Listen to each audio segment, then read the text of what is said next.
Саламатсыздар ма оқушылар? Бүгінгі сабағымыздың тақырыбы 19 ғасырдың екінші жартысындағы білім беру мен ағарту ісі. Бүгінгі сабақтың мақсаты 19 ғасырдың екінші жартысындағы білім беру мен ағарту ісінің ерекшеліктерін түсіндіру. Қазақ халқының сан ғасырлық тарихи тағылымы олардың ертеден білімді де сауатты болуға ұмтылғандығы.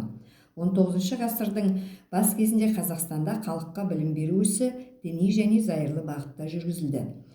Оқу ата-аналардың қаржысы есебінен жүзеге асырылды. Мұсылмандар мектебінде негізінен ер балалар оқыды. Халық арасында медреселердің беделі күшті болды. Бастауыш біліммен қатар философия, математика, медицина, тарих, тіл ғылымы және астрономия жөніндегі білім негіздерін меңгерді.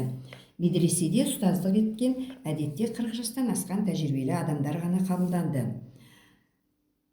19 ғасырдың аяқ жағында дәстүрлі мектептер мен медреселер қоғамның өскелең талаптарын қанағаттандырмады. Мұсылман мектептеріне реформалау қозғалысы басталды. Оны ұйымдастырушыларды жәдитшілдер деп атады. Мұсылман балаларына хат тануда дыбыстық жүйеге негізделген әдіс қолданылды. Оқытудың бұл әдісінің негізін қалаушы белгілі түрік халық ағартушыларының бірі қоғам қайраткері Исмаил Гаспринский болды.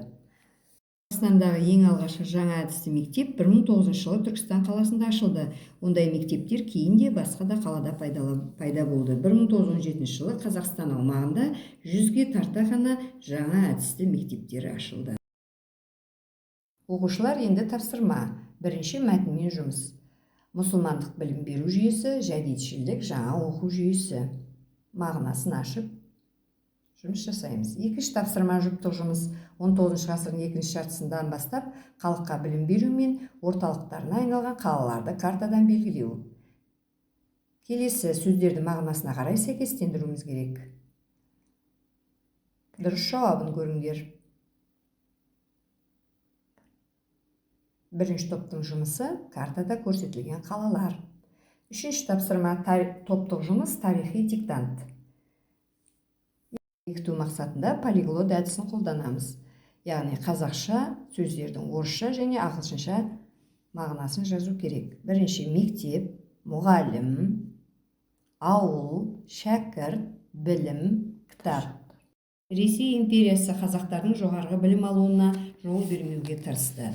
Қазақтардың жаппай білім алуға көшуі олардың патша үкіметіне қарсы ұлт азаттық қозғалысының күшейе түсуіне, өз алдына автономия алуға ұмтылысына жетеледі. Сабақ аяқталды. Назарларыңызға рахмет.